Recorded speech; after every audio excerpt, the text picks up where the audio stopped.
일주일 동안 이렇게 쉬면서 이러저런 것들을 어떤 정해진 주제에서 벗어나서 좀 마음을 열고 생각해 보다 보니까 정말 이렇게 두려운 생각이 들어왔습니다. 여러분 안 그렇습니까?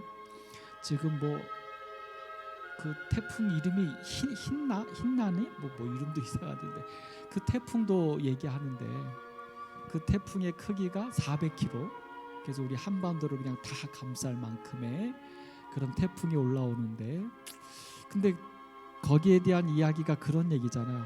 자연의 현상을 이렇게 벗어나서 뛰어넘어서 이런 표현들.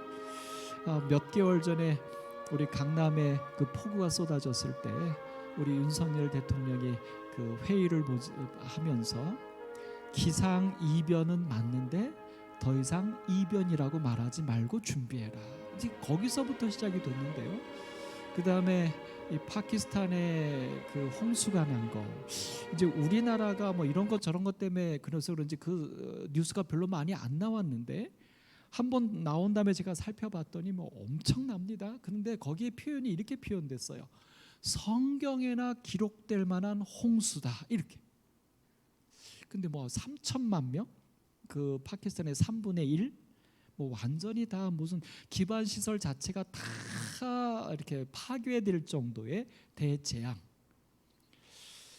그러면서 이제 사실은 우리 홍명관 목사님께서 제게 이제 또 다시 이제 코로나가 지나고 나서 이제 각 교회에서 전도에 초청이 들어오고 있다. 그래서 이제 거기에 필요한 동영상들, 요즘 이제 시대에 바뀐 것들을 좀 저한테 좀 구해 줬으면 좋겠다로 연락이 오셔서 제가 틈틈이 이렇게 찾아보다 보니까요, 굉장히 심각한 일들이 지금 벌어지고 있더라는 거죠. 그러니까 이 온 세상이, 그러니까는 한마디로 이겁니다. 더 이상의 자연 법칙대로 되는 게 하나도 없는.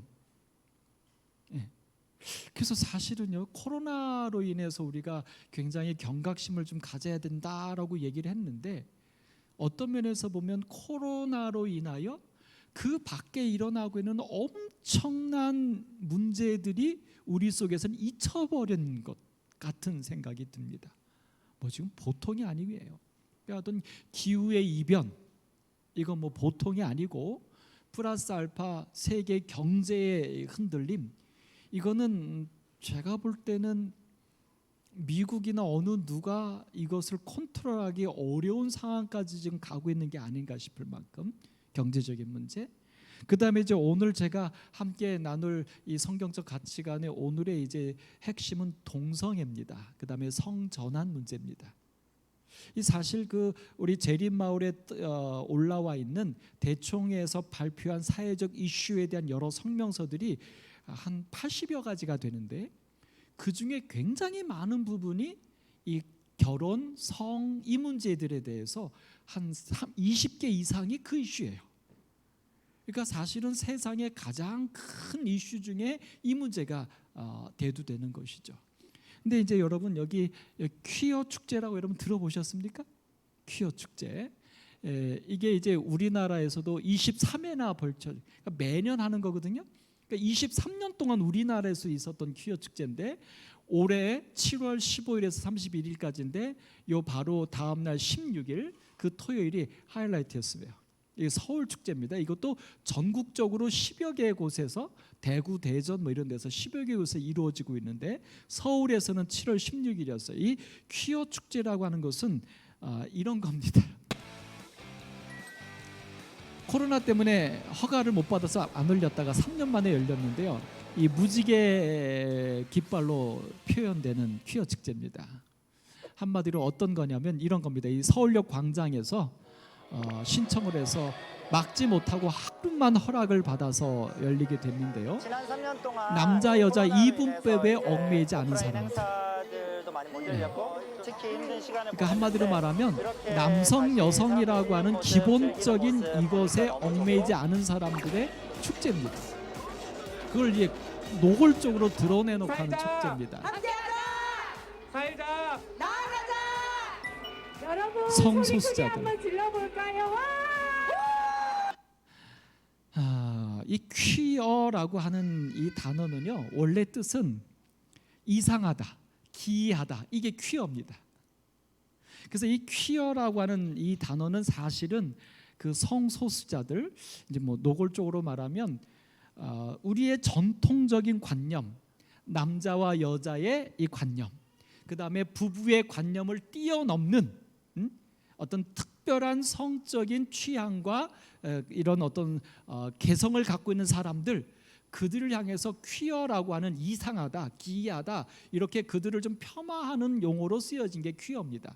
근데 지금은요, 이 퀴어가 그들 스스로도 그것을 쓰면서 아주 대놓고, 그래서 이제 퀴어라고 하면 어떤 그 이렇게 내리 이렇게 좀 비난하는 개념이 아니라 그들의 대명사가 돼 버렸어요, 오히려.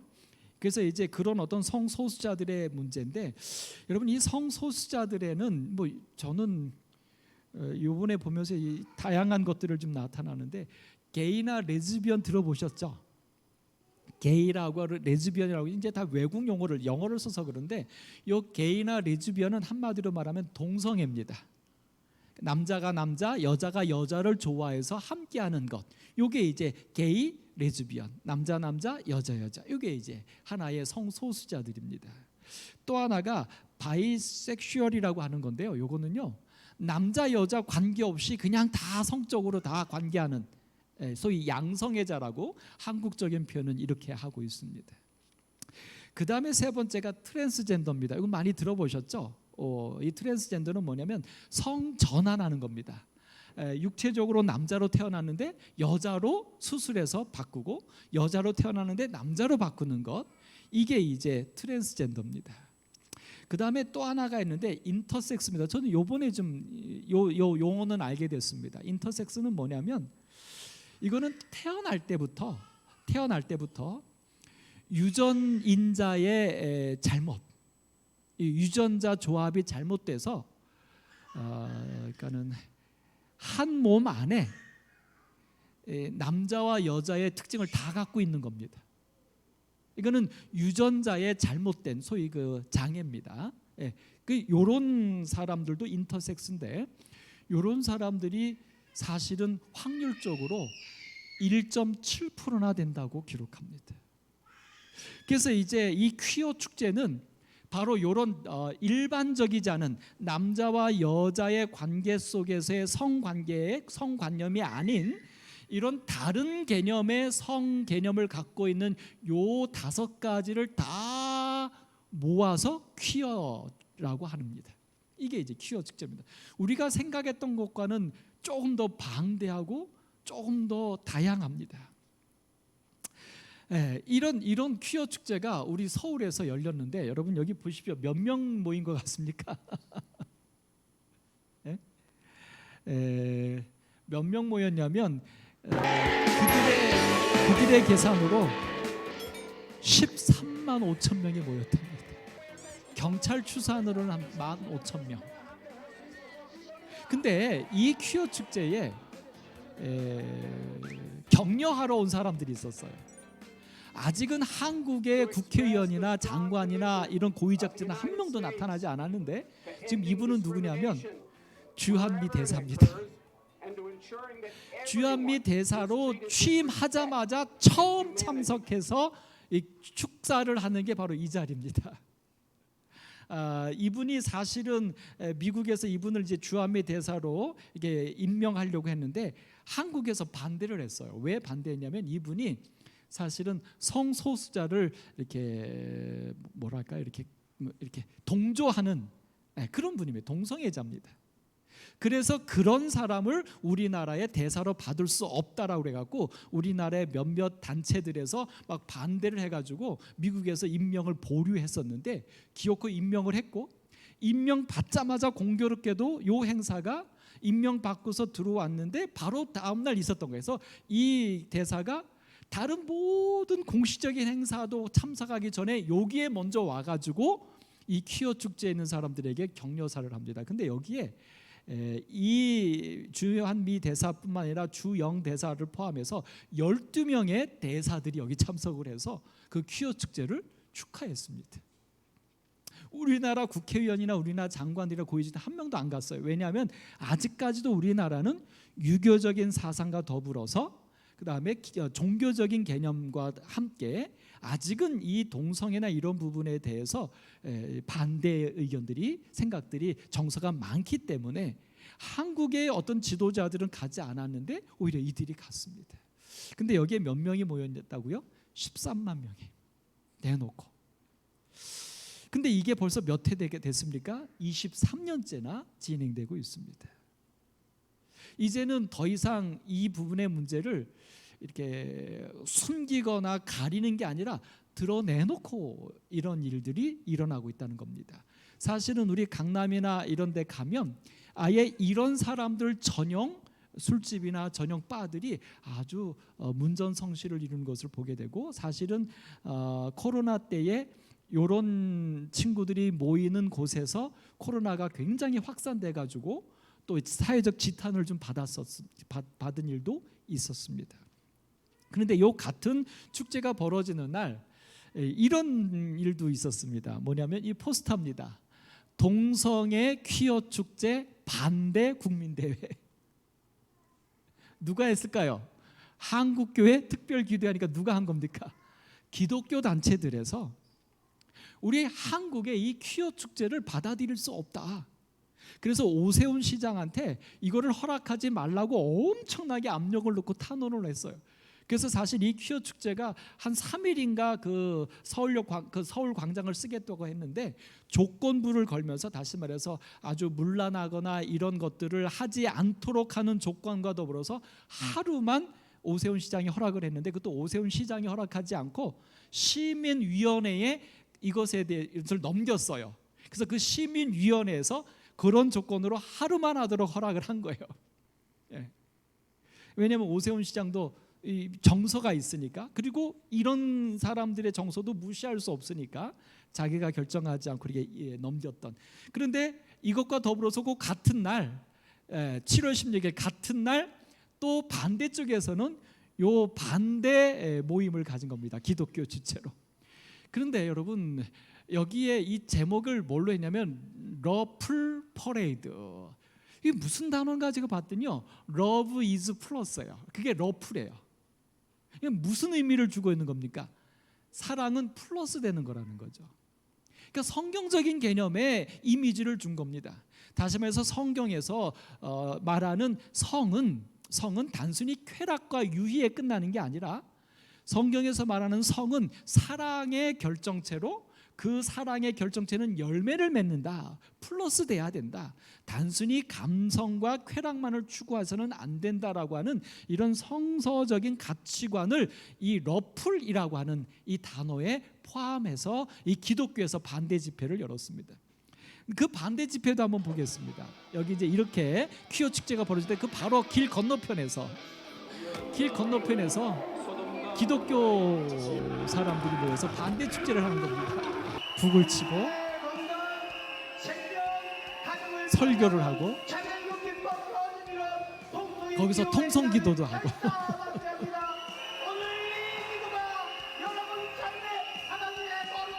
제가 소리를 좀 많이 다운시켜 놨습니다. 자, 생각해 보세요. 시청이 있습니다. 한쪽에서는 퀴어 축제 한다고 막 춤추고 막 난리치고, 그 길 건너편에서는 그들을 위해서 막 기도하고 통성기도 합니다. 그리고 퀴어 축제한 사람들도 가두 행진을 했고요. 요 반대를 한 사람들도 가두 행진을 했는데, 그 가두 행진할 때 보니까 이런 큰 대형 프랭카드를 들고 막 갑니다. 태극기도 들고 가고요.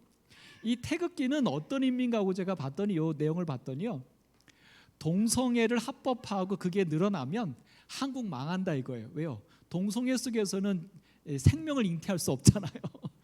그렇게 하면 우리나라 망한다. 그래서 태극기를 갖고 우리나라를 지키자, 이런 한 개념과 더불어서 기독교적인 개념으로 성경적인 결혼은 남녀의 관계다라고 하는 이슈를 가지고 이렇게 또 행진을 합니다.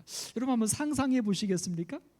서울역 광장을 중심으로 한쪽에서는 막 춤추고 뭐 하면서 막 자유다, 우리의 성의 어떤 이런 거다 막 춤추고 막 이렇게 하고, 한쪽에서는 막 소돔과 고모라다 그래서 막 기도하고 막 통성 기도하고 막 이렇게 하고, 그다음에 둘이 막 또 행진을 합니다. 이쪽은 막 무지개 깃발 막 들고 막 이러면서 행진하고, 이쪽은 막 태극기 들고 십자가 들고 행진합니다.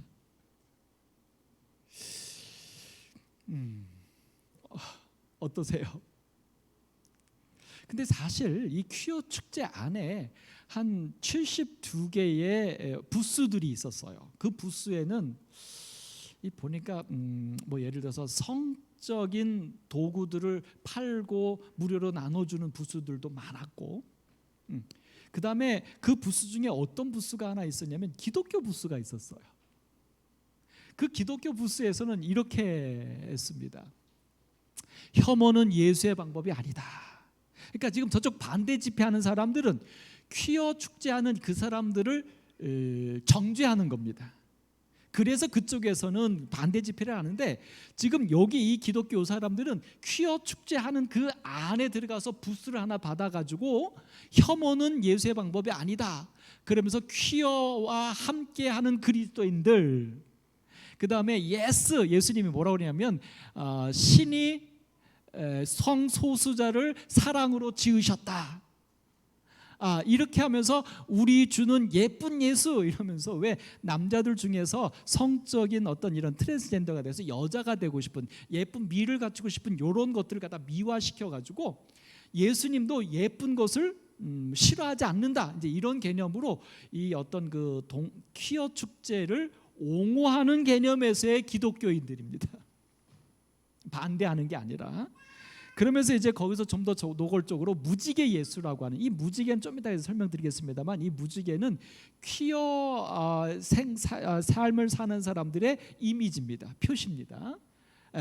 그런데 여기 보니까 안아주는 것이 사랑이다라고 하면서 이제 그 어떤 성소수자들도 하나님의 사랑을 받아야 하고, 그들도 하나님은 사랑하신다, 뭐 이런 어떤 개념에서의 또 기독교 부스가 있습니다. 근데 또 하나의 부스가 거기 들어가 있었어요. 그게 누구냐면 이 불교입니다. 조계종에서 나와서 부스를 하나 하는데, 이 조계종의 사회노동위원회 스님들이 무지개 색깔의 그 묵주, 그러니까 원래 묵주는 좀 나무 모양 한 가지 색이잖아요. 그러니까 이 퀴어 하는 사람들을 상징하는 무지개 모양의 묵주를 만들어서 나눠줬어요. 그 5,000개인가를 나눠줬는데 다 떨어졌대요. 그러면서 그러면서 뭐 하는 거예요? 부처님은 당신들도 사랑한다, 이거 당신들도 부처 될 수 있다, 뭐 이런 내용이죠. 그러면서 거기에서 막 부채도 나눠주고, 그 다음에 요 범종이라고 해서 종이죠. 요 종은 사실은 불교에서는 이 가면 이제 종들도 있고 막 하잖아. 이거는 불교의 어떤 그 부처에게 이렇게 제사 드릴 때 사용하는 성물인데, 그것도 갖다 놓고요. 그래서 퀴어 축제 온 사람들이 저 북을 치면서 요 앞에 보니까 뭐 하고 있습니까? 막 춤을 추면서 신나게 놀게까지 했습니다. 이거 어떻게 봐야 될지. 자, 여러분 한번 좀 우리 오남교회 성도님들에게 이 부분에 대해서 제가 한번 좀 질문을 한번 던져봅니다. 오남교회 성도 여러분, 재림 성도시고 남은 자손의 분명한 성경적인 가치관을 갖고 있는 우리들입니다. 거기에다가 플러스 알파 남은 자손이 어떤 역할을 해야 되는지도 우리는 갖고 있습니다. 자, 이 세상의 이 혼란스러운 이 퀴어 축제에 이런 어떤 세상의 가치관과 이렇게 가고 있는 이 시대에 재림 교인들은 어떻게 해야 할까요? 우리의 역할은 무엇일까요? 사실은 이 부분에 대하여 우리가 깊이 있게 고민해 봐야 된다는 겁니다. 이 문제에 대해서. 여기 이 무지개의 빛깔은 사실은 여기 이제 색깔이 6가지 색으로 줄어드는데, 원래는 무지개 빛깔 7가지를 썼다가 나중에 이제 한 가지 색깔을 무지개 색깔에다가 핑크빛 하나를 더 넣어서 8개로 해서 이제 요 퀴어, 그러니까 성소수자들에 대한 표징으로 삼아서 지금까지 그러다가 그 8개 중에 핑크를 빼고 또 색깔 하나를 빼서 6개 색을 3개 나누어서 현재 좀 사용하고 있는 퀴어에 대한 사상을 갖고 있는 사람들의 표식으로 사용되고 있습니다. 좀 아이러니하지 않습니까? 왜요? 무지개는 무엇의 상징입니까? 하나님께서 이 지구를 아무리 너희들이 죄를 짓고 타락하고 하나님을 떠나도 내가 뭐하지 않겠다는 약속이에요. 다시는 너희 온 세상을 물로써 멸망하지 않겠다. 여러분, 이 약속을 뒤집어 보면 무슨 약속입니까? 이 무지개의 약속은 멸망시키지 않겠다라고 성경에 나오는데 그 말은 다른 말로 하면 무슨 약속입니까? 무슨 약속이죠? 그러니까 그 노아 홍수 8장, 창세기 8장에 나오는 그들의 상태, 그들의 생각이 항상 악하고 그들이 하는 일마다 다 악이 관영한 상태가 됐기 때문에 하나님이 물로써 그들을 잠재우신 것이 홍수거든요. 근데 그 홍수 이후에 하나님이 무지개를 띄우면서 뭐라고 말씀하셨냐면 내가 다시는 물로써 너희들 세상을 멸망시키지 않겠다. 이게 뭐냐면 온 세상을 한꺼번에 멸망시키는 일은 안 하겠다. 그럼 전제가 뭡니까? 다시 너희들이 항상 생각이 악하고 이 죄가 관영할지라도, 그 얘기는 무엇을 전제하는 겁니까? 뒤에 핵심이 뭐예요? 멸망시키지 않겠다는 게 핵심입니까? 아니면 뭐가 핵심입니까? 요거를 이제 우리가 잡아야 돼요. 뭐가 핵심입니까? 무지개의 핵심은 뭡니까? 너희들이 아무리 타락하고 아무리 죄악에 빠질지라도 나는 너희들을 끝까지 사랑하고 구원에 이르게 하기 위해 내 최선을 다하겠노라. 이게 무지개 약속이거든요. 근데 지금 이 사람들은 그 무지개를 무엇의 표식으로 삼습니까? 자기들의 성적인 쾌락이랄까요? 사상, 비성경적인 자기들의 자유, 이것에 대한 상징으로 무지개의 빛을 갖다 쓰고 있다는 겁니다. 이렇게 보면 여러분, 우리가 이렇게 성경에서 나오는 거 있잖아요. 교만함, 오만한 자의 자리에 앉지 아니하고, 가장 죄의 시작이었던 루스벨이 그 하나님이 있을 자리에 자기를 올려놓는 것. 이 무지개는 하나님이 우리에게 구원을 위하여 끝까지 하나님이 버리시지 않겠다는 약속의 그 무지개를 지금 이 사람들은 뭘로 사용하는 거예요? 하나님의 약속이 아니라 자기들의 자유로, 자기들의 성적인 자유로 그 상징을 갖고 있다고 하는 것은 우리에게 던져주는 메시지가 있는 것 같아요. 자, 이러한 때 우리는 어떻게, 재림 성도들은 무엇을 해야 할까?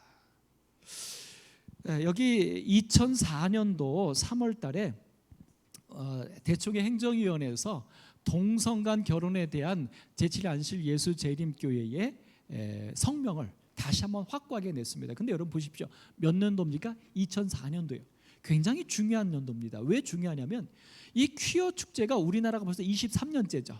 그럼 우리나라가 지금 현재 22년도니까 몇 년도부터 시작한 겁니까? 2000년도. 그러니까 동양에서도 유교 사상에 쩌들어 있는 한국의 퀴어 축제를 그러니까 드러내놓고 동성애라든지 이런 거 하는 것을 2000년도 했어요. 그러니까 이 발표는 2004년도에 한 거예요. 그럼 여러분, 유럽이나 서양은 이미 이것이 그 전부터 이미 일반화됐다는 거예요. 그러니까 이 세상이 다 그것에 대해서 일반화되고 법적으로도 동성 간의 결혼과 동성 부부를 인정하기 시작했어요. 이미 세상이 다. 그런 이 세상의 흐름이 다 그렇게 가고 있을 때 제7일 안식일 예수 재림교회는 이 성명서를 발표한 거예요. 한마디로 말하면 세상의 흐름과 아주 단호하게 서서 우리 재림교회 입장을 발표한 겁니다. 그 입장이 바로 뭡니까? 이거예요. 이러한 주제들은 사회가 직면하는 많은 긴급한 쟁점들의 중심에 서 있다. 그런데 그 여기서 말한 세 가지가 바로 뭐냐면 결혼 문제, 가족 문제, 성 문제예요. 그러니까 단순히 동성애의 문제만이 아니라 가족의 문제도요, 결혼의 문제도요. 이 세 가지가 지금 이 세상의 긴급한 쟁점의 중심이다. 예. 그러니까 이 세 가지 문제를 우리가 그냥 묵과할 수 없는 너무나도 중요한 문제고, 어떻게 보면 세상을, 이 세 가지의 어떤 흐름이 세상을 좌우하는 가장 중차대한 문제다라고 얘기한 겁니다. 그러면서 마지막에 한 언급을 더 줍니다. 세속 사회에서뿐만 아니라 어디에서도요, 기독교 교회 자체 안에서도 이 세 가지는 의문시되고 있다. 도전받고 있다는 겁니다. 그러고 보면 사실 아닙니까? 그러고 보면. 그래서 여기에서 공식적으로 이런 언급을 줍니다. 가족과 결혼 제도는 공격받고 있으며 그것들을 분리시키는 분리주의 세력과 점진적으로 맞이하고 있다. 그럼 공격이라고 하는 것은 무엇에 대한 겁니까? 가족과 결혼 제도는 성경적인 가치관에 대하여 세상이 공격해오고 있다는 것입니다. 자, 그러면 그 성경적인 가치관은 분명하게 무엇인가?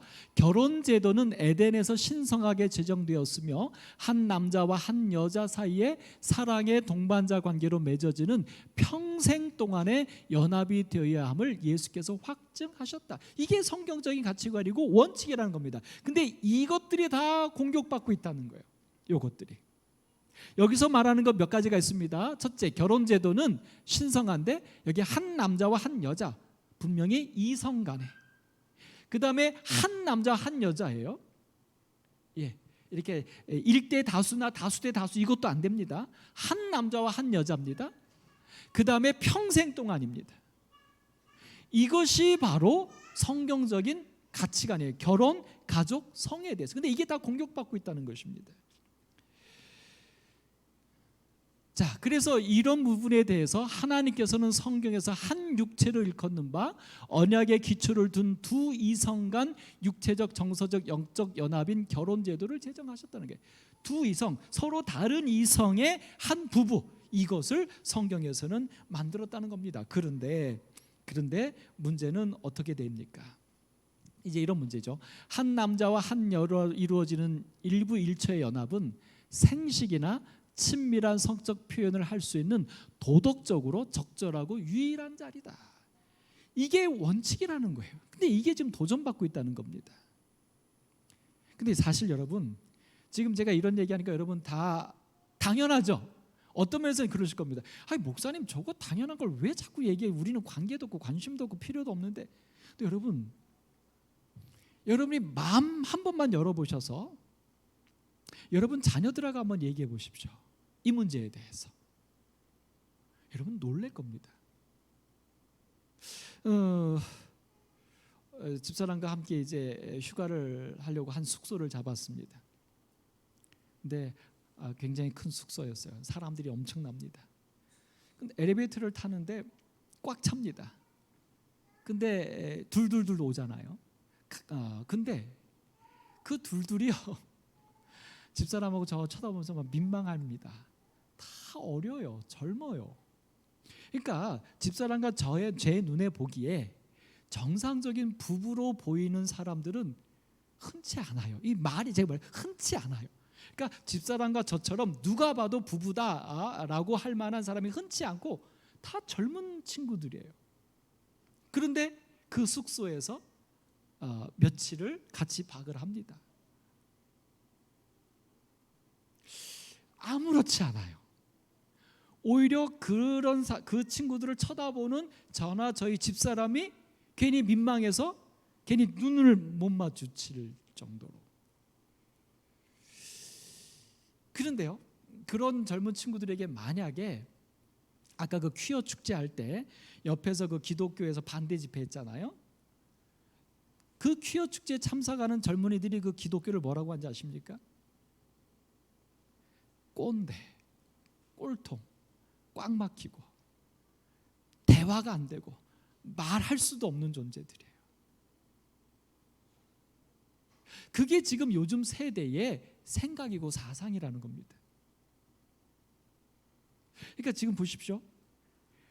현재 교회 안에 있는 어르신들 연령대로 이제 많이 나눠지지만 근데 사실은요, 우리 재림교회 안에 있는 젊은이들도 지금 우리가 갖고 있는 이 성경적인 이 관념이 그렇지 않다는 거예요. 이게 문제입니다. 두 번째, 동성애는 세상에 들어온 죄로 인하여 형성된 겁니다. 동성애는 죄로 인해서 생긴 거예요. 이게 이제 핵심입니다. 그 다음에 세 번째는, 그럼에도 불구하고 우리는 또한 하나님의 은혜로 말미암아 신앙 공동체 격려를 통하여 개인이 하나님의 말씀의 원칙에 조화되게 살 수 있음을 믿는다. 이게 무슨 얘기냐면, 성경적인 세상에 아무리 이것도 괜찮다, 이것이 옳다라고 법이 그렇게 만들고 세상의 양심이 그렇게 가도 분명히 원칙은 뭐냐면 이거라는 거예요. 이거 흔들리면 안 된다는 거예요. 이거 놓치면 안 된다는 거예요. 그런데 그러면 왜 세상이 이 성경적인 원칙에서 벗어난 것들을 다 옳다고 말하느냐? 그것은 무엇의 문제라는 겁니까? 죄예요. 죄 때문에 그것이 옳다라고 그들이 착각하고 있다는 거예요. 주장한다는 거예요.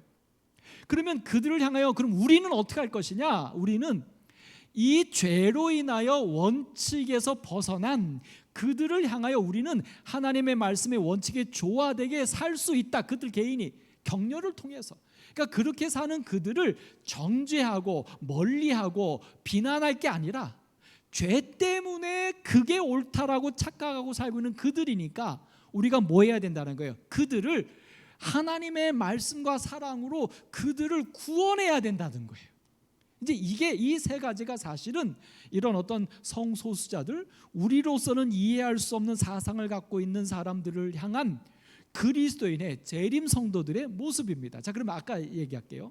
자, 그렇다면 아까 퀴어 축제 할 때 반대편에서는 그거 반대 축제 했습니다. 막 통성기도 하고 막 소돔과 고모라 막 물러가라 막 이렇게 했어요. 그 다음에 또 한 기독교인들은 그 퀴어 축제 안에 들어가서 하나님은 너희들도 사랑한다, 너희들도 다 하나님의 자녀다 막 이러고 있어요. 이 둘 중에 오늘 이 말씀의 근거에서 보면 우리가 어떻게 해야 된다는 겁니까? 반대 집회입니까? 아니면 그 안에 들어가서 그들과 함께 그들을 막 인정해 주는 겁니까? 이것도 아니고 저것도 아닌 것 같죠? 맞아요. 이것도 아니고 저것도 아니에요. 그럼 우리가 할 거는 뭐예요? 우리가 재림 성도가 해야 될 것은요, 다른 거 없어요. 이 원칙에 의하여 우리가요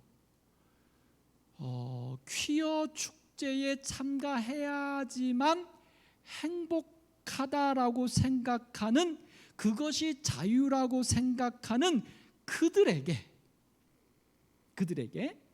성경적인 이 결혼과 가족과 성의 관점을 가지고 살아가는 우리들의 모습이 그들에게 가장 부럽고 가장 아름답고 가장 행복한 모습으로 우리가 보여져야 된다는 거예요. 그러니까 옆에서 막 통성기도 하고 고마 튀어나와라, 불아 떨어져라 이렇게 할 게 아니고, 또 그들을 잘한다고 할 것도 아니고, 그들이 진정으로 성경적인 가치관 속에서의 이 결혼과 가족과 성의 문제에 있어서의 행복을 그들을 알게 해야 된다는 거예요. 그럼 다른 말로 말하면 사실 이겁니다. 저도 참 가슴 아픕니다. 우리 모두가 다. 결국은 요즘 젊은이들이 왜 성에 대해서 이렇게 갔냐면, 그냥 간단하게 말씀드릴게요. 정통적인 부부관계의 모습을 보면서 그들이 볼 때에 부럽거나 행복해 보이지 않은 부분이 있다는 거예요. 다른 말로 말하면 엄마 아빠가 부부로서 평생을 사는 모습을 볼 때, 자녀들이 볼 때 저렇게 사는 게 가장 자유스럽고 가장 행복하고 가장 성적으로도 정말 아름답다, 좋다라고 하는 것들을 그들이 확신하지 못하니까 뭔가 다른 행복이 없을까, 더 좋은 행복이 없을까를 그를 찾아가게 됐다라고 하는 사실입니다. 가장 큰 문제예요. 다른 말로 말하면 하나님을 믿는 믿음 안에서 사는 신앙인의 모습이 우리의 자녀들에게 세상에서 어떠한 삶을 것보다도 가장 매력적이고 가장 행복하게 보이면 그 아이들이 세상에서 이렇다 그래도 안 가고 교회식의 삶을 살게 된다는 거예요. 근데 교회식의 삶을 사는 부모님의 모습과 이것을 경험하면서 그것이 정말 나도 저렇게 살 거야 어른이 돼도 그렇게 할 만큼 매력적이지 않으면 사람은 어쩔 수 없어서 영혼을 사모하는 마음을 주셨잖아요. 이 영혼을 사모하는 마음이라고 하는 것은 종교심만이 아니라 사람은요 무언가 더 좋은 것을 추구하는 그 욕망을 주셨다는 거예요. 소망을 주셨다는 거예요. 그 소망에 만족되지 못하면 찾게 돼 있는 거예요. 그게 다른 길로 간다는 거죠. 그게 여러분 이 부분에 대해 우리는 심각하게 고민해야 됩니다. 사실은 저도 우리 두 아이가 있습니다.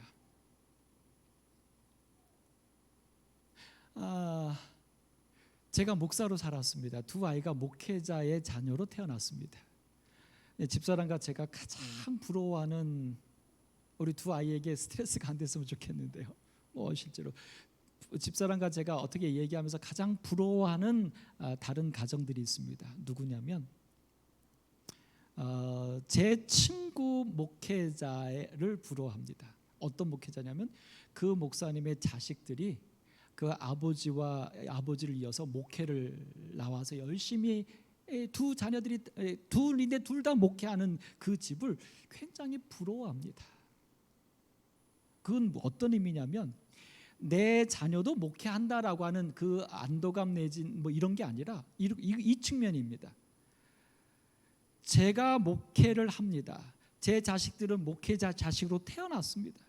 그리고 그 자식들이 성인이 될 때까지 목사인 아버지와 사모인 엄마를 보고 그 가정에서 살았습니다. 그러니까 그냥 이거 뭐 다 그렇다는 건 아니고요. 확률적으로 그러면 아버지와 엄마가 목사와 사모로 사는 모습, 그것을 보는 자녀들이 그 모습이 가장 부러웠다면, 가장 매력적으로 보였다면 당연히 무슨 결심을 하게 될까요? 나도 목사로 살아야지라는 결심을 할 확률이 가장 높다는 겁니다. 그런 관점에서 저는 자녀들이 다 목회하는 그 목사님들이 부럽고 존경스럽습니다. 무슨 얘기냐면 여러분과 제가 신앙생활을 말씀대로 사는 것이 말씀을 지키는 것에서 끝나면 그 신앙은 나에게까지는 갈 수 있어요. 내가 결심한 거니까. 근데 말씀을 지키는 것에서 끝나고 그 말씀을 지키는 것이 누가 봐도 행복이란 것이 보이지 않으면 복음이 안 돼요. 이게 고민입니다. 이게 우리의 짐입니다.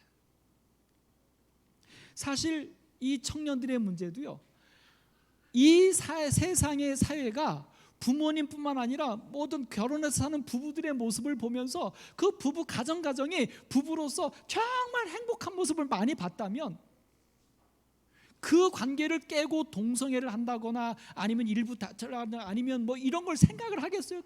그 모습이 가장 아름답고 행복한데 그거를 쫓아가죠, 이 세상이. 근데 이 세상이 그거를 쫓아가지 않는다는 얘기는 그 모습이 이 세상에 매력적이지 않다는 것입니다. 그게 가정이 깨진 거예요. 가정이 깨지니까 다 깨지는 겁니다. 이런 면에 있어서 우리가 깊이 있게 기도하셔야 됩니다. 재림 성도들이시여, 오남계 성도님들이시여, 남은 자손들이시여, 우리들의 모습이 복음이어야 합니다. 그래서 제가 이제 이런 표현을 좀 쓰길 좋아합니다. 전도는 하는 게 아니에요. 전도할 시대는 지났습니다. 전도는 돼야 돼요. 그냥 전도가 돼야 돼요. 사람을 전도한다는 것은 그에게 뭘 얘기해서 그의 생각이나 삶을 바꾸는 건데 이거는 성령의 역사 아니면 안 돼. 우리 인간이 할 수 없는 거예요. 그 사람의 성령의 역사가 그 본인이 나도 바꿔야 되겠다라는 생각을 갖게 하는 것은 그 바꿔야 되겠다라고 할 만큼의 복음이 보여질 때 그게 일어나는 거거든요. 그 복음이 뭔가? 결국 다른 거 없어요. 우리들이 말씀대로 사는 것이 가장 세상에 무엇과도 바꿀 수 없는 행복이란 것을 보일 때, 여러분 우리 오남교회 성도님들 우리 함께 기도하십시다. 정말 내 삶이, 우리의 가정이, 내 가족이 보기에도, 내 이웃이 보기에도 정말 행복하고 매력적이고 부러울 만한 우리들의 삶이 되기를 기도하십시다. 이 퀴어 축제할 때 옆에 가서 통성기도하고 소돔과 고모라, 여러분 이거요 오히려 더 하나님에 대한 악만. 왜? 하나님도 없고 그들은 자유가 최고인데 그들에게 하나님의 이름으로 저주를 뽑으면 그들이 하나님을 좋아하겠습니까? 아유. 이제 말씀을 좀 정리해 봅니다. 우리는 모든 사람들이 그들의 추구하는 성적 지향이 어떠하든지 관계없이 하나님의 자녀임을 견지한다. 맞습니다. 예, 성경에서 분명히 말합니다. 용서받지 못할 죄는 아무것도 없어요. 단 하나만, 성령을 거스른 죄 외에는. 근데 성령을 거스른 죄는 그 본인이 안 받아들이는 거예요. 그러니까 이제 하나님의 측면에서 모두를 다 용서하고 사랑하는 겁니다. 우리도 그래야 돼요. 여러분 주변에 혹시라도 동생회를 하거나 아니면 그렇게 하는 사람이 있으면 기도하십시오. 절대로 어떤 그 편견이나 어떤 불편한 모습으로 그들을 만나거나 그들을 대하지 않도록 여러분 기도하십시오.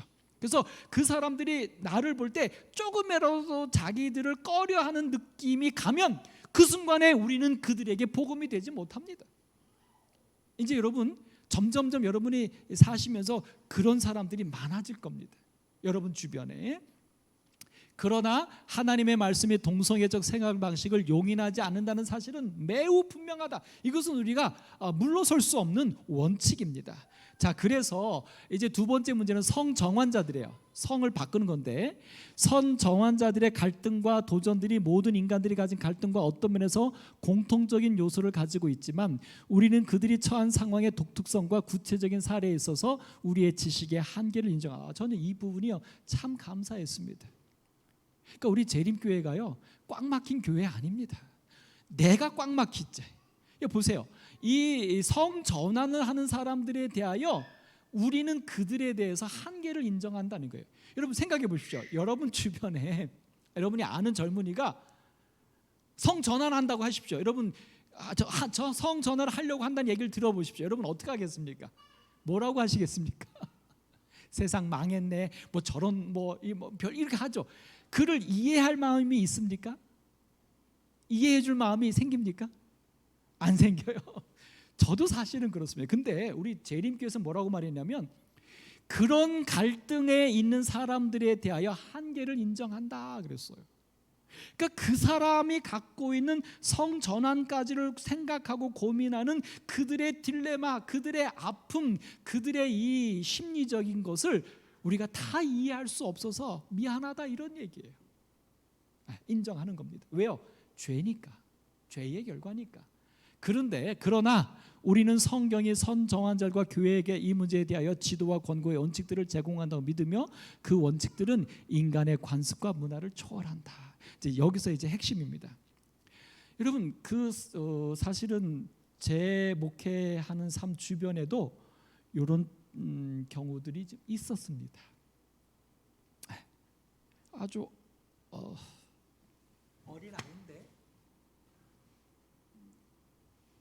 가리키려고 한 것도 아닌데 얘는 남자인데 여성적인 걸 좋아하는 거예요. 자기가 고르면 핑크만 고르고 여자처럼 하는 거예요. 어떻게 한 게 아닙니다. 근데 제가 사실은 이 면에 있어서 저도 깊이 있게 다시 한번 좀 고찰하게 됐습니다. 그러나 신체적 또는 정신적, 정서적 면에서 정렬 불일치가 발생할 수 있다는 거예요. 그러니까 저는 그렇게 하는 사람들이 우리 일반적으로 정신 나가서 그러는 것처럼 생각되는데 그럴 일들이 생물학적으로 있다는 거예요. 그럴 일들이.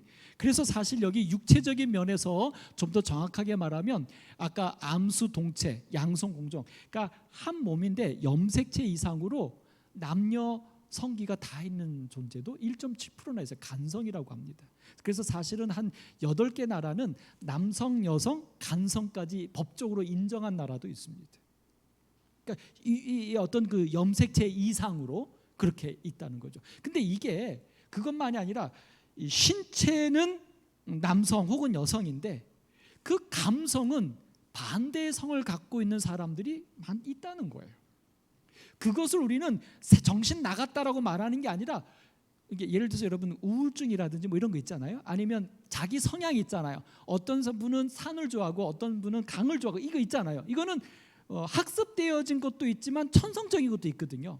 그것과 마찬가지로 성에 대해서도 그런 성향을 가진 사람들이 있다는 거예요. 그걸 우리가 그건 잘못이야, 죄야라고 우리는 다 치부했는데 그렇게 태어나는 사람들도 있다는 사실을 우리 재림교회 성명서에서 인정하고 있는 겁니다. 그럼 이제 문제는 뭘까요? 그 다음에 문제는 뭘까요? 인정하면 그렇게 성향대로 가도 됩니까? 이제 여기서 있습니다. 그래서 이것 때문에 이제 많이 얘기하는데요.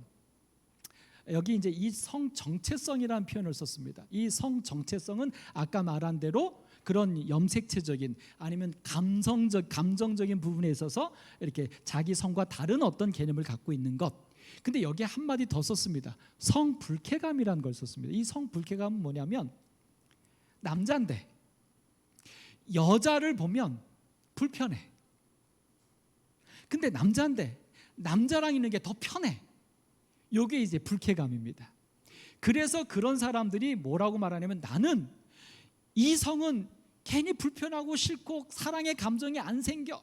나는 동성이 더 편하고 마음도 더 가. 나는 어쩔 수 없어. 이렇게 말하는 이게 이제 성불쾌감인 거죠.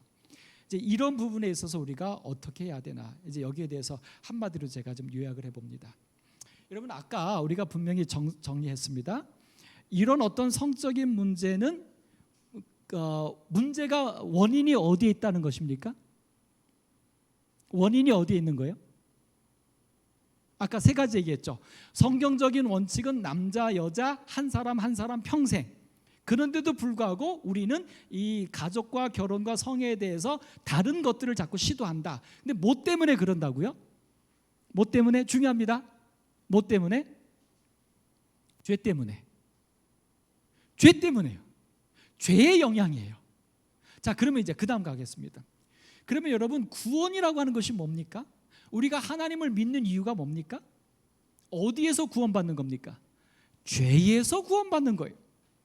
그러니까 이 성적인 문제도 어떤 유전적으로 혹은 감성적으로 천성적으로 그런 성향을 갖고 태어나서 나는 어쩔 수 없어라고 말하는 사람들에게 우리 성경적인 가치관에서 말할 수 있는 것은 뭐냐면, 그러니까 너는 죄로 인하여 너가 지금 고통당하는 거야. 죄로 인하여 너가 지금 이렇게 돼 있는 거야. 그래서 예수님이 너를 예수님을 통하여 승리하고 죄를 이기고 구원받는 것이 너의 삶이어야 돼. 그게 진정한 행복이야 라고 가르쳐야 된다는 겁니다. 근데 여러분 여기서 중요한 게 하나 나옵니다. 이제 말씀을 좀 정리하겠습니다. 요즘 여러분 이렇게 레저 문화가 엄청 발전했는데요. 여러분 여기 정부현 장로님 이렇게 어디 이렇게 가족이나 아니면 이렇게 놀러 가셨을 때 숙소를 잡으시잖아요. 예약하시잖아요. 숙소 얼마짜리에서 한번 주무셔 보셨습니까? 하룻밤에 가장 비싼 데가. 장로님 돈으로 안 갔어요. 못 가죠. 혹시 얼마짜리? 우리 윤숙희 집사님 혹시 얼마짜리? 집사님도 안 하고 다 애들이 하죠. 그래서 얼마짜리인지 모르죠. 40만 원짜리. 40만 하룻밤에 펜션 독채.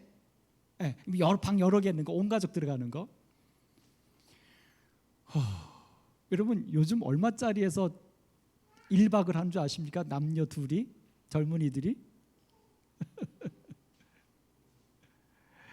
요즘 그 감성 펜션이라는 게 요즘 유행합니다. 요즘 호텔도 안 갑니다. 감성 펜션인데 그 뭐냐면 아주 집을 어떤 테마를 가지고 예쁘고 멋있게 꾸며놓는데, 근데 그런 집들은요 하룻밤에 보통 60만 원, 70만 원입니다. 하룻밤에. 근데 그런 데가 우선 차요. 그런 데가 우선 차는데 거기 가는 사람들은 대부분 이렇게 결혼한 부부들이 아니라 다 젊은 사람들입니다. 이거 뭘 얘기하는 걸까요? 요즘 세대는요 미래를 위해서 돈을 저금하지 않습니다. 요즘 세대들은 현재를 위해서 사는 거예요. 근데 그런 요즘 세대 사람들에게 우리가 이 성의 문제든지 어떤 종교의 문제에 있어서 하나님 믿어야 돼. 그리고 이 세상에 어떤 이런 것들은 우리가 말씀대로 참아야 돼. 그래야지만 예수님 재림할 때 하늘나라 가서 행복하게 살 수 있어. 그럼 요즘 젊은이들 뭐라고 하는지 아십니까? 아이고 목사님, 죽은 후에 하늘나라 몰라요. 저는 지금 행복하기를 원해요. 지금 하고 싶은 대로 살기를 원해요. 저에겐 자유가 있고 즐기고 싶어요. 여러분 어떻게 하시겠습니까? 여러분 더 이상의 사실은 신앙이 하늘을 소개하는 것으로는 요즘 세대들을 복음으로 만들 수 없습니다. 여러분 이게 제가 지금 목회하면서 갖고 있는 딜레마고요. 솔직하게 하면 할수록 목회하면 할수록 제가 버겁습니다. 설교도 하면 할수록 버겁습니다. 왜냐하면 예전보다 더 열심히 준비하고 더 정말 세심하게 하는데 예전에 설교할 때 이 성도들과 나눴던 그 감정이니까 교류만큼 안 와요. 특별히 젊은 세대에게 더 심해집니다. 마치 자꾸 동떨어져 가는 것 같아요. 왜요? 뭔가 문제가 있어요. 사실 저 지금 굉장히 고민하고 있습니다. 어떻게 해야 되나? 근데 근본적인 문제가 뭘까요? 생각이 다른 거예요. 하늘나라, 재림, 죽음 이후 관심 없다니까요. 그래서 지금 세대에는요 어떤 복음이 필요하냐면요 하늘나라의 행복이 아니라 그 하늘나라의 행복이 지금 누릴 수 있다고 하는 것, 이게 보여줘야 돼요. 이게 어떻게 보여주겠습니까? 이 오남교회에 아이들이 오면 지금 이 오남교회에 오는 게 가장 행복해야 돼요. 뭐 여기 교회 다니다가 나중에 죽은 다음에 하늘에서 행복한다 이게 아니라, 여기 젊은이들이 교회 오잖아요. 학생들이 오죠. 그 젊은이들이 오남교회 와서 예배 드릴 때 이게 어디 바에 간다거나 어디 놀러 간다거나 감성 펜션 간다거나 어디 가는 것보다 교회에 오는 게 더 행복하고 즐거워야 돼요. 그게 복음이어야 돼요. 어떻게 그럴 수 있을까요? 성령이 함께 하시지 않으면 안 됩니다. 그리고 예수님을 통해서 결국은 이 죄의 문제를 이기지 않으면 불가능합니다. 오늘 여기 로마서 8장을 통해서 한번 오늘 모든 말씀을 좀 정리해 봅니다. 여기 22절에 피조물이 다 탄식한대요. 그러니까 사실 지금 여러분, 지금 젊은 친구들 이 세대가 성의 문제나 이런 문제에 있어서 비성서적으로 가는 거요. 여러분 탓하지 마세요. 손가락질하지 마세요. 다 이 죄 아래 팔려가지고 그렇지 않으면 살아갈 수가 없게 지금 망가진 거예요. 다 그 생각 갖지 않으면 살아갈 수가 없는 거예요. 그래서 그렇게 생각하고 가는 거예요. 다 고통당하는 거예요. 이상한 사람들이 아니라 죄로 인하여 고통당하는 겁니다. 그런데 그 고통은 다 뭐예요? 육신의 생각은 사망일 뿐이에요. 그러니까 성경을 떠나간 원칙들을 가지고 생각들로 살아가는 건 사실은 행복이 아니에요. 그건 고통이고 죽음일 뿐이에요. 그럼 이제 그들에게 우리가 어떻게 되는가? 28절에 말해요. 우리가 알거니와 하나님을 사랑하는 자 곧 그 뜻대로 부르심을 입은 자들에게는 모든 것이 합력하여 선을 이룬다. 그러니까 하나님의 부르심을 받은 우리들이 아직 하나님의 부르심을 모르는 그들, 그냥 육신의 생각으로 잘못된 행복을 추구하고 있는 그들에게 합력하여 선을 이룬다. 이 선은 뭘까요? 악을 버린다 이 개념으로 가지 말고요. 선은 뭐예요? 그 하나님 안에서의 삶의 행복을 경험하지 못한 그들에게 하나님 안에서의 행복을 먼저 경험한 우리들이 그들도 하나님 안에서 사는 것이 행복이라는 것을 경험하게 해주는 거, 그게 필요하다는 거예요. 그게 우리가 그렇게 하지 않으면 이 마지막 시대 복음이 되기가 어렵다는 거예요. 그러니까 여러분 심각하게 고민하셔야 됩니다. 교회가, 여러분과 제가 목사와 장로로, 집사로 우리 교회가 전도해야 한다, 영혼을 구원한다라고 할 때 옛날 개념 갖고는 이제는 이 도전의 개념이 달라진 겁니다. 그래서 38절 39절에 말하죠. 우리가 확신하는데 이 모든 것들 세상에 아무리 그렇게 가고 가더라도 하나님의 사랑에서 끊을 수 없다, 이겁니다. 그래서 마지막 결론 37절, 그러나 이 모든 일에 우리를 사랑하시는 이로 말미암아 넉넉히 이기느니라. 그렇습니다. 세상에 아무리 죄로 인해서 생각이 사상에 오염되고 그렇게 갈지라도, 그 세파에 갈지라도 우리가 이길 수 있어요. 왜냐하면 예수님이 죄를 이기신 분이니까. 그 예수 안에서 하나님의 사랑으로 여러분과 제가 이 세상에 하나님 안에서의 삶의 행복을 보일 때, 우리가 우리의 삶이 복음이 될 때 참 행복을 찾지 못해서 잘못된 행복 속에서 방황하는 그들에게 우리가 사인이 되는 거죠. 그게 새 천사예요. 그게 공중에 날아가는 거예요. 그게 창조주를 경배하라고 우리의 삶을 통하여 보여주는 겁니다. 오늘 다시 한번 여러분들에게 호소하면서 말씀을 마칩니다.